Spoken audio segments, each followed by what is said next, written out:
écoutez, je suis très fière de la victoire de ma fille. Je suis très fière de sa monitrice Alix, du centre équestre de l'Hippocampe. Et voilà, nous allons fêter ça. Merci beaucoup. Je suis très fière de toute ma nouvelle équipe. Et voilà, que plein de bonheur et qu'on continue sur cette même lancée. Quelle sera la prochaine étape pour vous? Comment? La prochaine étape? La prochaine étape? Oui. Que tous mes cavaliers progressent. En prochain temps, ça sera les championnats. Et après, on verra par la suite. Heureux aujourd'hui d'avoir participé au concours du Cercle de l'étrier de Dakar avec une très belle victoire de l'Hippocampe sur la Club Elite. Nous sommes très fiers de nos petits cavaliers et du classement aussi de Rémi sur une belle 4e place. Et nous espérons faire mieux et progresser avec beaucoup de plaisir et beaucoup d'amour pour les chevaux. J'ai 11 ans et demi, je vis à Dakar, je fais de l'équitation depuis que j'ai 3 ans. Et là j'ai 11 ans et demi, je suis marocaine et je suis sénégalaise. Je suis née ici, voilà. Le concours. J'ai commencé par la 80, j'ai fait sans faute avec ma jument qui s'appelle Selma, elle a 7 ans et demi. Et après j'ai fait l'épreuve club élite 1 mètre. Et j'ai été éliminée avec ma jument, mais parce que je suis pas venue droit. Et voilà, donc j'ai été éliminée, mais elle était superbe. Elle a été superbe. Club, Racing Club de Dakar, à Mbao. Et mon coach s'appelle Baymor Fall. Il y a Batch Gay et le propriétaire du club c'est Papsek. Donc le cheval que vous avez monté, comment elle s'appelle? Lucie et Selma. Selma c'est celle avec qui j'ai fait la 80 et Lucie c'est celle avec qui j'ai fait club élite 1 mètre. Il y a combien de compétitions que vous avez participé durant la saison? Plus de 8 compétitions. Par exemple le concours dernier j'ai été classée, j'ai gagné la coupe. Donc voilà. C'était quand? Il y a 15 jours. Avant. Oui. Le message que vous allez lancer à l'endroit des cavaliers? Restez concentrés, soyez courageux et faites tout ce que vous pouvez. Quelle sera la prochaine étape? Hein? La prochaine étape? La prochaine étape de quoi? La compétition, ce sera? De gagner. Faut gagner. Faut être courageux, ambitieux dans la vie. Je vous remercie. Merci. Bonjour à tout le monde, donc je suis monsieur Alexandre Alcantara, donc le président du club.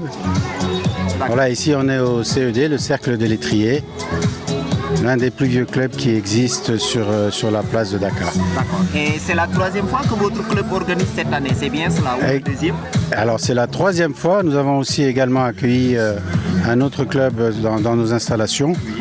Et voilà le club des Marinas. Et ils reviennent d'ailleurs dans 3 semaines, 3 semaines très exactement, pour y organiser à nouveau le concours. C'est pour vous dire que les prestations ici au CED sont de grande classe, vu que d'autres clubs viennent y organiser leur concours ici. Et ils sont bien sûr les bienvenus. D'accord, mais les cavaliers par contre du CED sont moins flamboyants que l'organisation logistique que l'on rencontre au CED, ça il faut le reconnaître. Alors nous avons une particularité au CED, c'est que nous privilégions la qualité à la quantité des partants. Donc il est effectivement vrai que nous n'avons pas beaucoup de partants, mais nous figurons à chaque fois que nous partons au podium, donc c'est ça qui est l'essentiel. Voilà. Président, au moment où vous preniez la présidence du CED, et jusqu'à nos jours, où en êtes-vous par rapport à vos projets, par rapport à votre feuille de route? C'est une question que je partageais avec l'ensemble du bureau il y a très peu de temps. J'ai eu la première des chances, c'est d'avoir eu à être vice-président du club, donc de façon à accompagner le président qui était sortant de l'époque, pour m'imprégner davantage bien sûr du monde équestre, mais également des réalités de ce club. Et il est vrai que je dois saluer quand même le travail exceptionnel qu'a réalisé l'ensemble des personnes qui y travaillent, l'ensemble du bureau qui m'accompagne pour faire de ce club vraiment ce qu'était le club avant, c'est-à-dire faire partie du fleuron des clubs compétiteurs du Sénégal. Et c'est ce que, en tout cas, l'histoire dit et c'est ce qui se trame lorsque l'on parle du CED comme étant le club d'excellence hippisme du Sénégal. D'accord. Mais au moment de quitter, nous souhaite que cela arrive le plus tard possible. Au moment où de partir, comment aimeriez-vous justement laisser le CED au moment de partir? Bon, vous savez, le club n'est pas l'histoire d'une seule personne. Et c'est l'avantage de comprendre qu'il y a des équipes qui se forment, qui sont de plus en plus prenantes de l'organisation et de la réalisation de compétitions comme celle que vous voyez aujourd'hui. C'est devenu presque une routine, mais il y a effectivement d'autres objectifs qui sont ceux d'apporter d'autres activités à ce club.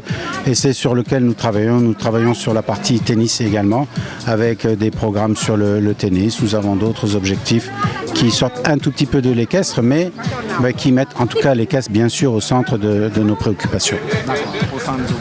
Deuxième appel pour Baïkon Fall et Méloïse. Président, parce que nous savons également que vous êtes le guide de la Fédération sénégalaise de surf. Là, on prend la planche, on laisse le cheval de côté. Comment se porte la vie du surf sénégalais? Alors, merci d'abord aussi de couvrir ces événements-là.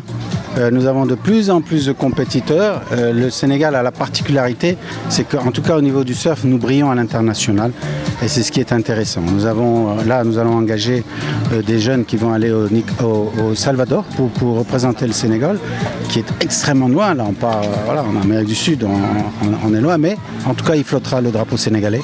Et les places, bien sûr, sont choyées, mais nous allons essayer d'y mettre nos compétiteurs dans les meilleures places pour ramener des médailles et surtout faire rayonner la capitale, faire rayonner le Sénégal, faire rayonner, vous savez que le surf, on parle aussi beaucoup de Ngor quand on parle de surf.